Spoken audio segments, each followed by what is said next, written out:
I sat in the driveway longer than I should have, fingers frozen around the steering wheel, knuckles white, engine humming like it knew something I didn't. My breath fogged the windshield as I stared at the porch of the house that once felt like mine. Now it was just bricks and wood and echoing footsteps that didn't belong to me anymore. She stood there, Camille, wearing those red heels she knew made my stomach twist. Our son, Jesse, came bounding out the door, Disney backpack bouncing behind him. Excitement painted his face like a carnival mask, untainted, pure. I smiled for him. Only him. "Be good, buddy," I said, crouching down, kissing the top of his tousled head. "Will Mickey Mouse talk to me, Daddy?" "Of course. He knows you're coming." He grinned, then hugged me so tightly it cracked my ribs in invisible ways. When he let go, she stepped forward. "You okay, Dean?" she asked, sunglasses hiding her eyes. Her new husband, Adam, waited in the SUV. Polished. Perfectly forgettable. The kind of man who said sir at the bank and ma'am at the grocery store. Camille's parents were already seated inside, laughing at some joke that hadn't aged well. "I'm fine," I replied, trying to mean it. She leaned in, too close. Her perfume, something floral, dark at the edges, sent 1,000 memories clawing through me. "You could have come. We invited you." "Yeah, and I declined. Wouldn't want to disturb the fantasy." She bit her lip, and for a second she looked like the girl I married, not the woman who burned the vows into ash. The car drove off in a swirl of dust and tail lights, taking my son, a piece of my chest, and the last thread of reason I had left. The house was too quiet. Silence doesn't just fill a space, it presses down on it. I poured myself a whiskey.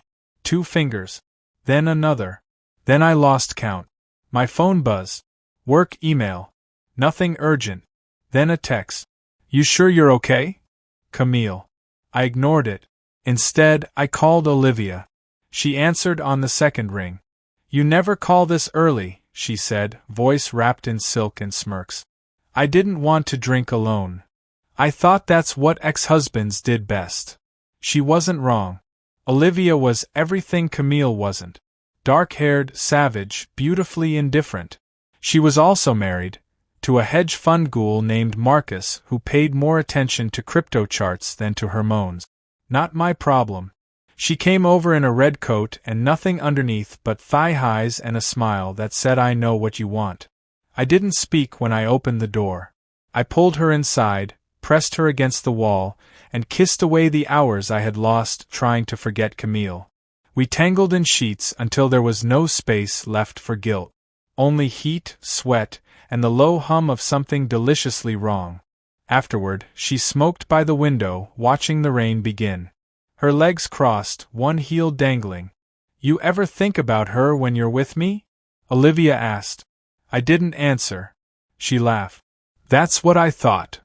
I lay there, head pounding, body aching, soul halfway to nowhere. "She texted you, didn't she?" she continued. "She did." "You going to answer?" "No." "You still love her?" "I hate her." "That's not what I asked." The next morning I woke to an empty bed. Olivia had left lipstick on the bathroom mirror again. "Until you forget her." Oh. The irony was thick. She was the one who couldn't leave me alone, and yet she accused me of being haunted. I went to the gym, tried to sweat the tension out of my bones, lifted until my arms trembled. The locker room was empty when I returned to shower. And that's where I met her. Natalie. She walked past in a black tank top, headphones in, eyes forward. Sharp cheekbones. Sleeves of ink ran down her arms, and there was a tension in her stride that said stay away, which of course made me want her more. She caught me looking. "What?" she asked, one brow raised. "Nothing. You look like you could kill someone with those weights." "Only if they deserved it." "Fair." We ended up at a juice bar around the corner. Not sure how it happened, but it did. I learned she was a bartender by night, took boxing classes on weekends, and hated liars. I lied about nothing. I told her everything. The ex-wife. The cheating. The fact that I slept with married women just to feel wanted. That I was broken. She sipped her smoothie, eyes never leaving mine. At least you're honest about being a piece of shit, she said. I laughed. I hadn't done that in a while. That night, I didn't call Olivia. Natalie came over instead. We didn't sleep together. We talked. I told her about Jesse. How he likes dinosaurs, hates peas, thinks monsters live in the attic. How he asks why Mommy and Daddy don't live together anymore. She told me about her brother who OD'd. Her mom who drinks too much. Her own collection of sins. By morning, she was still there. I don't do attachments, she said as she pulled her hoodie on. I don't do promises, I replied. Perfect, she said and kissed me anyway. That weekend passed slow and strange. My house was a museum. Every room still smelled faintly of Camille. I tried to scrub it out with bleach, air fresheners, new memories. Nothing worked. Monday arrived like a hangover. I went to work, faked smiles, nodded through meetings, counted the hours until Jessie would come back. And then Camille called. Can we talk? She asked. I don't know. Can we? She didn't laugh. In person. I agreed. She met me at the pier where we used to walk on Sundays. It was dusk. Waves clapped beneath us like distant applause. She looked different. Not just older. Tired in a way I didn't recognize. Jesse misses you, she said. I miss him too. I miss you, Dean. The words hit harder than I expected. You left. You married someone else. What do you want from me? I don't know, she admitted. I thought I wanted something safe. Adam is safe. But when I saw you with Jesse the other day... Don't. She stepped closer. I should have moved. I didn't. I still dream about you, she whispered. About us. Her hand brushed mine. Sparks. Dangerous ones. I kissed her. I couldn't help it. It was foolish, reckless, selfish. But it felt like home. Like setting fire to your house just to see it burn again. That night we didn't go home. We checked into a cheap motel off the freeway. One bed. Flickering lights. Peeling wallpaper. It felt appropriate. She cried after we made love. I didn't ask why. I held her until she stopped. In the morning, she said she didn't regret it. Neither did I. But we both knew we would. I watched Camille walk away from the motel room wearing last night's lipstick, and a look that didn't know if it belonged to guilt or relief. The bed was still warm where she'd slept, sheets tangled like the thoughts pounding my skull. I should have stopped it. But I didn't. And I wouldn't. At work, I was a ghost. Files slipped through my hands. Clients called me by name, but it sounded foreign, like they were speaking to someone else entirely. Camille texted. I can't stop thinking about last night. Another one followed. We need to talk again. That second message sat unread for 2 hours. I knew if I answered, I'd open a door I wasn't ready to close behind me. The problem was, I already had one foot inside. At lunch, I met Natalie again. She sat at the same table near the window, iced coffee sweating between her palms, eyes hidden behind dark lenses. You look like hell, she said. Feels worse. Was it the ex? I nodded. Let me guess, she continued. She wants to rewind. Act like none of it ever happened. She says she regrets it. She doesn't. She regrets being caught in a life she doesn't want. Big difference. Natalie saw through people like glass. I leaned back in the chair. You ever been in love? Once. He slept with my best friend. She cried more than he did when I walked away. I couldn't tell if her voice was cold or just numb. I don't think I ever stopped loving her, I admitted. That's your first mistake. I laughed low. She leaned forward. You think she'll leave her husband? No. Then you're just her secret. Her fix. Her escape hatch. And what are you? She smiled slowly. I'm not asking for anything. Camille called me that night. She was crying. Adam knows. My heart thudded once, deep. How? I left my phone unlocked. He saw the messages. He confronted me. He's packing his things right now. You told him the truth? I didn't have a choice. And Jesse? He doesn't know. He's asleep. Silence filled the line. Then her breath, soft, heavy. I told Adam I loved you, she whispered. I didn't say anything, because I wasn't sure I believed it. The next morning, she showed up at my door. No makeup, puffy eyes, holding Jesse's backpack. I need to drop him off early, she said. Can you take him for the week? What about school? I've already spoken with his teacher. Please. I need some time to figure things out. Jesse looked up at me, holding a stuffed T-Rex. Hey, Daddy. I picked him up, squeezed him hard. Hey, little man. Camille hovered at the door, twisting the ring on her finger. He didn't hit you, did he? I asked. No. But it was close. You're staying with your parents? She nodded. I'll keep him as long as you need. She touched my arm, then pulled away fast. Thank you, she said, barely audible. She left. And just like that, I was a father again. Not part-time, not on weekends, but fully present. I didn't realize how much I needed it. For the next 5 days, I lived inside Jesse's world. Pancakes shaped like dinosaurs. Movie nights with popcorn and juice boxes. Walks in the park. Laughter that filled the house and reminded me of everything I'd lost. Camille called once, then twice. I let it ring. Not out of anger, but fear. Fear of what I'd say. Fear of how much I still wanted her. Then Olivia showed up again. Uninvited. I saw her car at your place last week, she said. So, did you sleep with her? I didn't answer. She laughed. Cold. Disbelieving. You're more predictable than I thought. You're married. So are you, emotionally. Her eyes scanned the living room. Jesse's toys were scattered everywhere. He's here. Yeah. I hope she doesn't screw him up the way she did you. I took a step forward. Leave. I came to tell you something. What? I'm pregnant. Time stopped. What? She grinned. I took 3 tests. Is it mine? She paused.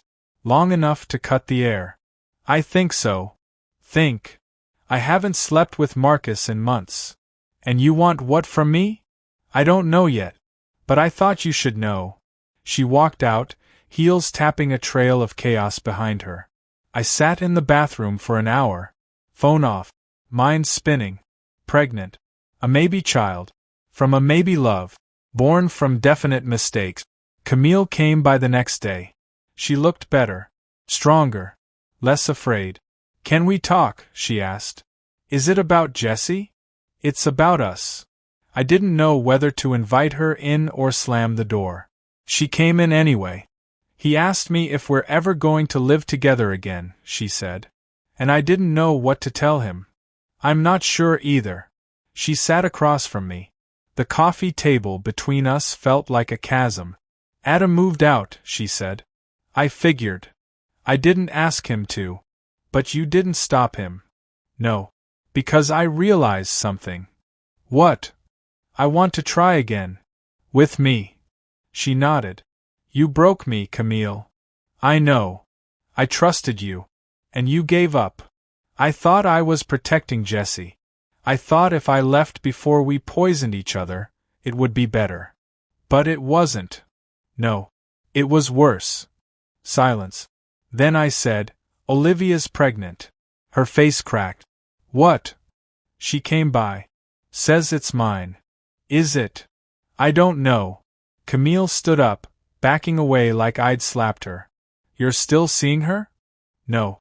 Not anymore. But you did. I nodded. She grabbed her purse. Camille. No. This is my fault. I know. But God, Dean, how many women do you need to use before you feel whole? That's not fair. Isn't it? She left without another word. That night, Jesse woke up crying. He had a nightmare. Daddy, where's Mommy? She's okay, I whispered. She loves you. Why doesn't she live here? My throat closed. Because sometimes grown-ups make mistakes. Did you make one? I pulled him close. Yeah, I whispered. A big one. The next day, Natalie texted. Still breathing? I replied. Barely. She sent an address. Come. I'll make dinner. No strings. I almost didn't go. But I did. Her apartment was clean. Minimal. One plant. One record player.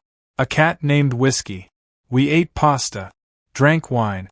Talked about music and silence and the way people carry regret like a second skin. I'm not trying to fix you, she said. I'm not fixable. That's the first step. Later, we ended up in bed again. But this time, something was different. It wasn't just lust. It was loneliness answering loneliness. Afterward, I stared at her ceiling. Would you keep it? I asked. She turned. What? If you were pregnant, would you keep it? She was quiet for a long time. Depends who the father was. Even if it was me? She didn't smile. I might. I didn't sleep much that night. Camille didn't call again for a week. Jessie asked less about her. Then, one afternoon, she showed up. Sunglasses on. No makeup. I made a mistake, she said. Not leaving Adam. Letting you go again. She knelt down to hug Jessie. Then stood. And handed me an envelope. What's this? Custody papers. Joint. Clean. Fair. I flipped through them. No surprises. You're doing this why? Because I'm done fighting what's real. You're his father. And you're not the villain I made you out to be. And what about us? I don't know. I'm tired of being confused. Then don't be. And for the first time since it all began, we just stood there. No lies. No expectations. Just two broken people who once loved each other so much it destroyed them. I signed the custody papers with a ballpoint pen that didn't want to write, like even the ink was hesitant. My signature bled across the page, crooked, hesitant, reluctant. Camille watched from across the table in the coffee shop we once took Jessie to when he was still afraid of dogs and obsessed with apple juice. Is this really happening? I asked. She nodded. This is what responsibility looks like. I thought leaving me was what responsibility looked like. Camille looked down at her hands, then past me, out the window where sunlight was trying to be something it wasn't, warm, forgiving, new. He's asking about you again, she said. I've been right here. I know. I don't think you do. We didn't argue after that. Didn't hug. Just stood up, brushed crumbs off our laps, and walked in opposite directions. When I got home, Olivia's car was already there. She stood on the porch, arms crossed, wearing a black trench coat, sunglasses, and that expression that always made me think of shattered glass. Beautiful, but only from a distance. Why are you here? I asked.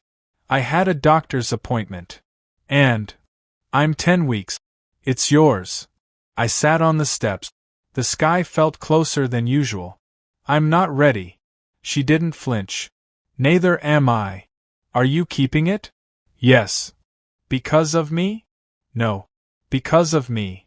We sat there in silence for 5 minutes. Then she stood up. I don't want money. Or drama. I just wanted you to know. I stared at the cracks in the concrete and wondered how many cracks were in me. Will you tell Marcus? I already did. And... He laughed. Said at least someone still wanted me. I looked at her, really looked, and saw something I hadn't seen before. Fear. I'm not going to disappear, I said. Don't promise things you won't keep, Dean. She left without looking back. I drank that night. Not enough to forget, just enough to slow everything down. Natalie called around 11. Are you drunk? No. Yes. Kinda. Want company? No. But come anyway. 15 minutes later, she was on my couch, legs tucked under her, wearing a hoodie and no bra. You look like hell, she said. I feel like I've lived 100 years since last Thursday. Talk. Camille gave me custody. Olivia's pregnant. I think I'm having a panic attack. She handed me a glass of water. You're just finally dealing with everything you've been running from. That's comforting. No, it's honest. We watched late-night reruns in silence. She didn't try to seduce me. Didn't even touch me. Just sat there, being still. It was somehow more intimate than anything we'd done in bed. Before she left, she kissed my forehead. "You're not a bad man," she whispered. "I think I might be." Then stop being one. Jesse's laughter pulled me out of my spiral the next day. He was dancing in the living room, wearing his dinosaur onesie, roaring like a baby T-Rex and demanding pancake.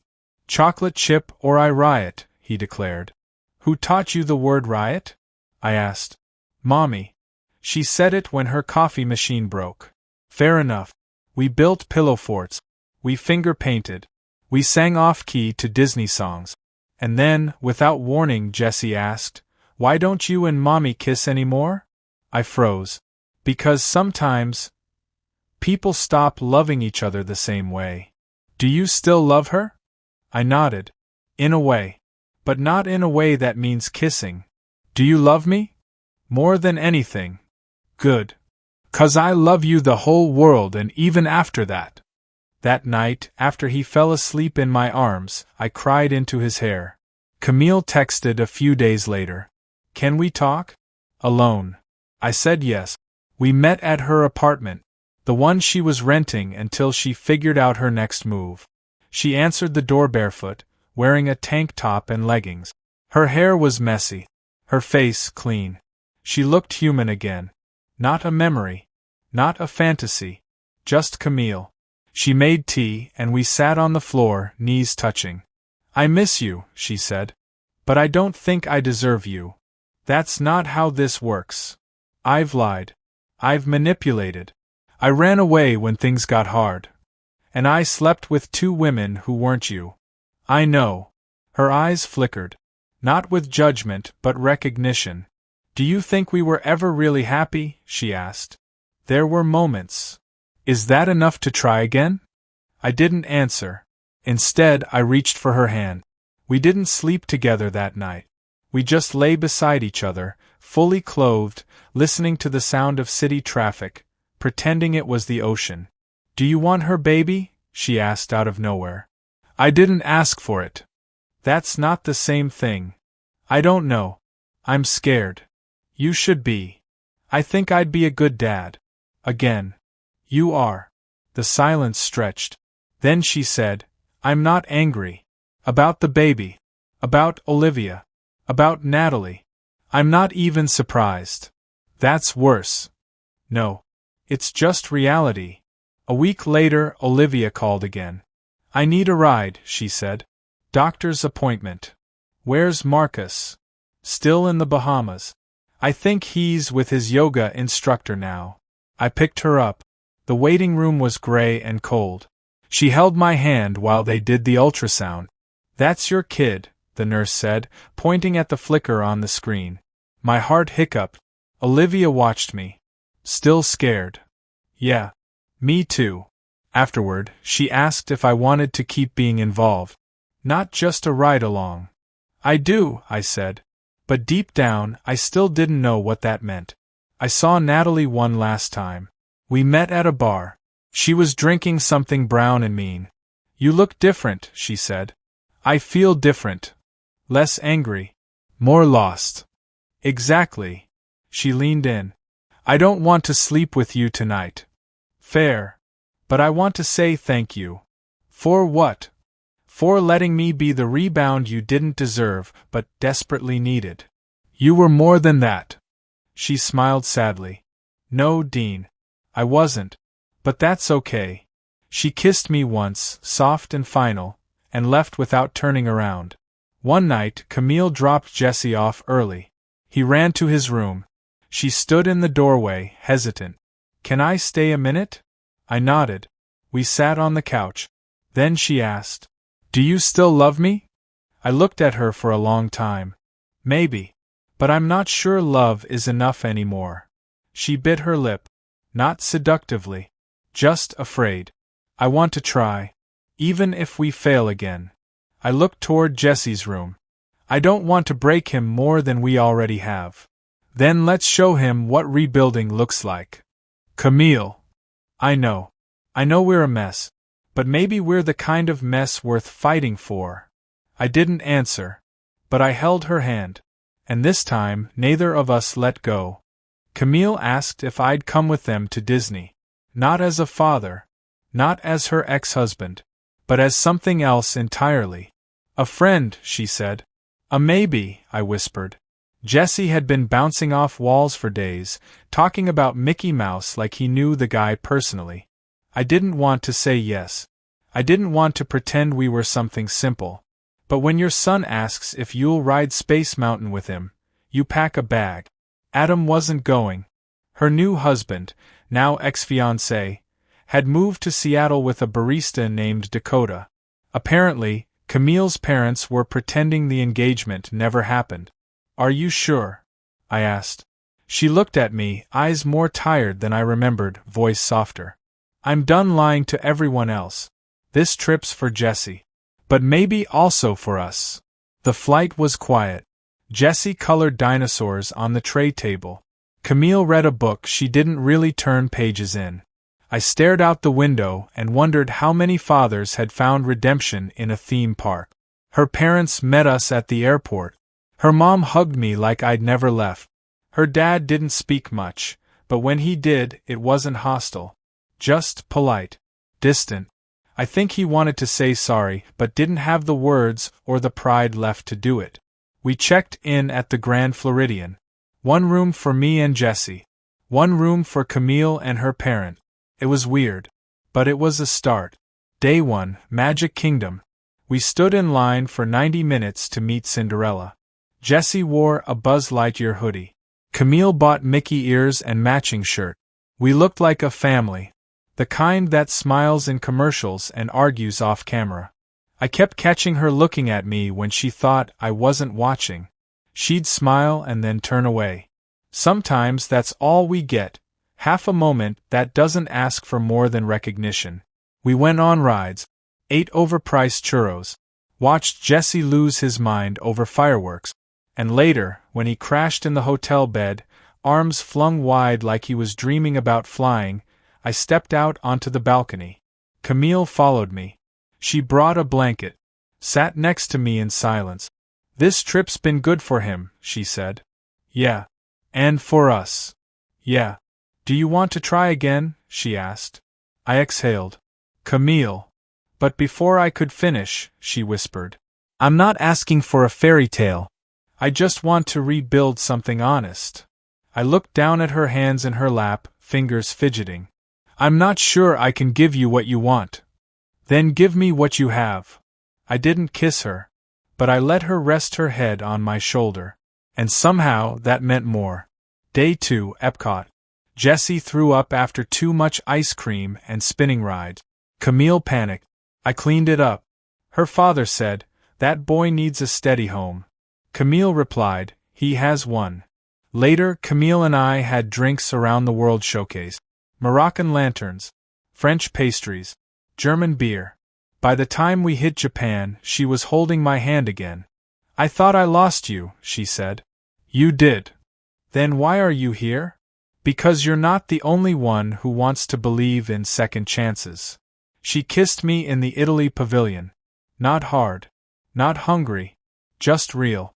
And for a second, I believed we were possible again. Day 3, Hollywood Studios. Stormtroopers made Jesse scream. He wanted to go back to the hotel. So I took him. Camille stayed with her parents. Back in the room, Jesse curled up beside me. Daddy? Yeah. Do you still love Mommy? I paused. Yeah. I think I do. Is she gonna live with us again? I don't know, buddy. I want her to. I know. He was asleep in minutes. Kids forgive faster than adults. Olivia called that night. I almost didn't answer. But I stepped into the hallway and picked up. Hey, she said. You okay? They think it's a girl. I sat down on the hallway carpet. Silence stretched. Dean, she said, I'm not asking for anything. But if you want to be in her life, I'll make room. I do. I'm naming her Claire. I like that. I think she's going to look like you. God help her, I joked. Olivia laughed. Then she cried. Thank you, she whispered. For not running. I'm done running. When I hung up, I felt something I hadn't in months. Peace. Final day, Animal Kingdom. Jesse rode a safari truck and pointed at elephants like he'd found gold. Camille wore sunglasses and smiled like someone who remembered how. Her mom pulled me aside. I was wrong about you. I didn't answer. Some apologies don't need responses. Back at the hotel, Camille asked if I wanted to share a room that night. I looked at Jessie. At her. At the last 5 years of mistakes and misstep. I can't, I said. She blinked, confused. Not yet. Her mouth quivered. Why? Because I need to rebuild myself before I try to rebuild us. Her eyes watered. She nodded. I'll wait. I smiled. Don't. Live your life. If I catch up, great. If not, we gave it a shot. She leaned in, kissed my cheek, and whispered, I hope you catch up. On the flight home, Jessie curled into me like a puzzle piece. Camille sat across the aisle. I watched clouds drift past the window and thought about all the things I was now. A part-time dad. A full-time father. A maybe lover. A soon-to-be father again. A man trying hard. Trying real. They dropped me off at my place. Jessie hugged me hard. Camille didn't say anything as she drove away. I walked into my apartment, sat down, and let silence wrap around me like a blanket. Then I stood up. I walked to the nursery room I never finished painting. Opened the closet. Took out the half-built crib. And began again.